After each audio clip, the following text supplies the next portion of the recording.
In his first face-to-face meeting with China's president since taking office, they took out his name because they couldn't pronounce it. President Biden's chances of asserting a tough-on-China policy going right out the window. Throughout the 3-hour meeting, Biden conveniently leaving out two major issues: fentanyl flowing into the U.S. from China and where the heck COVID actually came from. Instead, Biden putting climate change front and center. The world expects, I believe, China and the United States to play key roles in addressing global challenges from climate changes to food insecurity, and for us to be able to work together. Food insecurity. While Biden is smiling and rubbing elbows overseas, here's why he should be pressing China on fentanyl. This weekend, cops busted a New York City man with 20,000 rainbow fentanyl pills. Hours later, he was released without bail. Probably went on, Dana, to do some volunteer work. Yeah, I bet. You know, who knows where he went. So what do you think? Did he blow it? Did Joe blow it? Well, let's see. I would think that, in my opinion, yesterday he did. Now, the history books might look back and go, okay, that was pretty smart because he's trying to calm things down, make sure that we don't have any miscommunications and end up in a war or something like that. And they'll say, oh, that was so sober-minded. But it's hilarious to remember back in 2020 when he ran for election. He said that he was going to be the one that would hold China more accountable than Trump would. Right. Remember? And he that was going to be, that was in all the Senate attack ads. And Biden hasn't seen Xi since he became president. This was their first face-to-face meeting. I understand that there are a lot of issues, but he comes out and the issue that killed millions of Americans, lost a generation of kids, their cost in education, possibly cost them their futures, lost people their jobs and their livelihoods.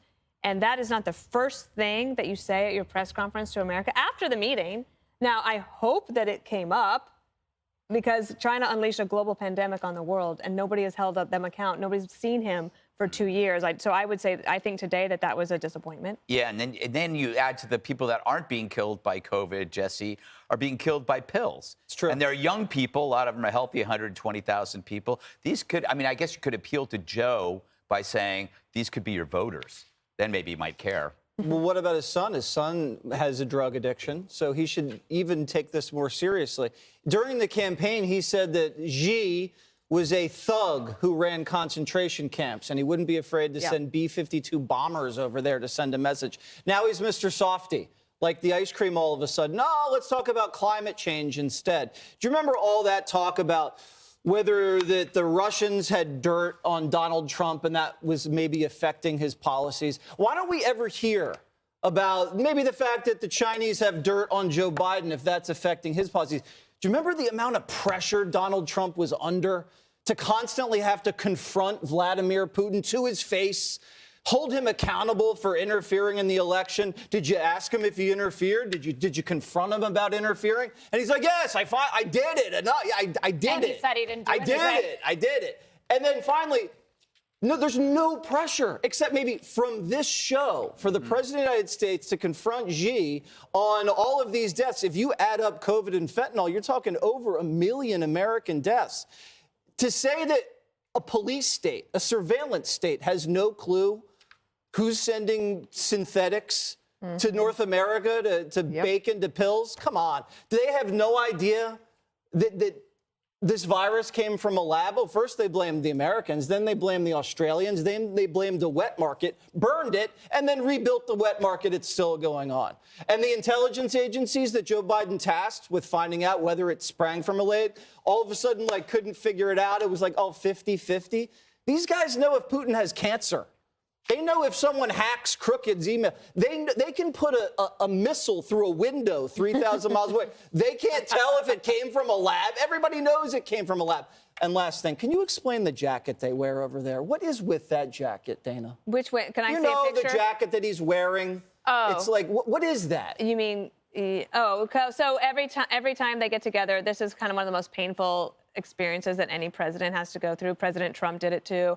You have to don the traditional outfit of the country that is hosting you. Okay, so that's So that the is Indonesian. it is a cultural, diplomatic thing to do. It's a nice thing to do, but it also always looks a little awkward. I would love to have that. That looks like the perfect loungewear when you're having a martini. That's a martini jacket, Jessica.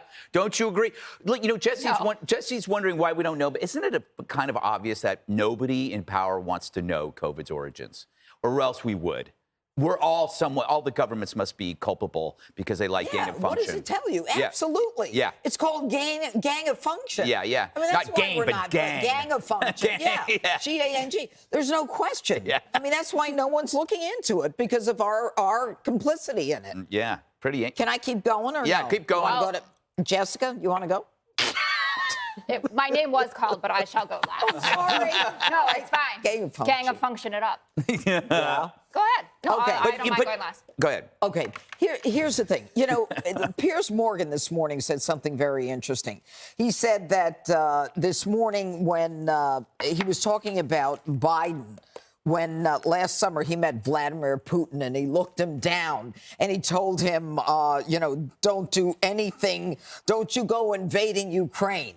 And obviously, Putin really listened to him and immediately went and started invading Ukraine. I mean, you can't assume that Biden, by telling Xi Jinping, we're not in a Cold War, that we're clearly not in a Cold War. They're going to do the exact opposite of what he says.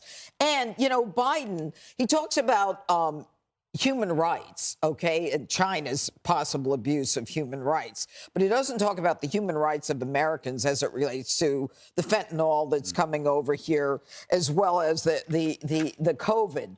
But Biden really talked a few months ago about U.S. sanctions on Chinese drug makers and the addiction epidemic, okay? I pulled it up today, and it said that he was going to disrupt the global supply chain and financial networks that enable these opioids and precursor chemicals to reach the United States, according to Anthony Blinken. Okay, so they named one guy. They put up a reward offer of $5 million for the arrest of this guy. He's never been arrested.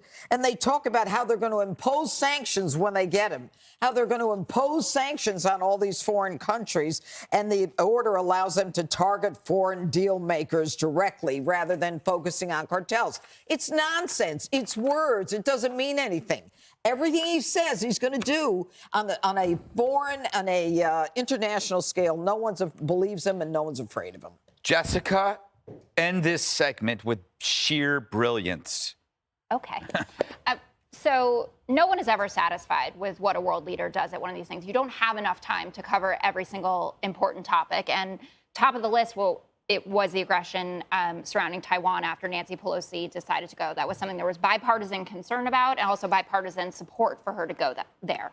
So that was one of the things they had to talk about. It sounds like the conversation on human rights, and he talked about not only what goes on within China, but talking about Tibet and talking about Hong Kong as well, is an important step forward, that there has been a problem in terms of confronting China about their human rights abuses. There's also an economic conversation to have, where China is pretty pissed off, actually, about the trade sanctions that we have put on them when it comes to semiconductors. And when you look at what the CHIPS Act has done, that's a huge strike against China. And again, bipartisan support that, and another notch in President Biden's belt when it comes to getting things done. So yes, I think that you're right, that everyone is running away from this conversation about the origins of COVID. And I'm sure it is because many Western democracies are involved in gain-of-function research, and we know that to be true, certainly about ourselves. But to paint this as a picture of complete capitulation, or that he showed up there to just say, what's your skin regimen or something like that, is absurd. They were talking about real topics, and I understand why Taiwan was something that had to come first. Also important, they were unified against Putin, talking about how he absolutely cannot use a nuclear weapon, as well about what's going on in North Korea. And that's something that I think is tremendous progress, to have that out there, that the U.S. and China are unified on that front. All right, well, I mean, it's a 3-hour conversation. Squeeze it in at the end, maybe. Maybe as he was walking out the door, he just yelled, Squeeze it in. "No more fentanyl." Squeeze it in. But the candidate that does figure out fentanyl is going to be the nominee. I don't know what party it is, but somebody's got to talk about it. It's 100,000 plus dying every year. deal. We don't care. Hi, everyone. I'm Brian Kilmeade. I want you to do me a favor. I want you to click to subscribe to the Fox News YouTube page. This is the only way that I know for sure that you're not going to miss any great commentary, any great news bites, any great interviews coming your way on Fox. You can get it all here on YouTube. So subscribe right now.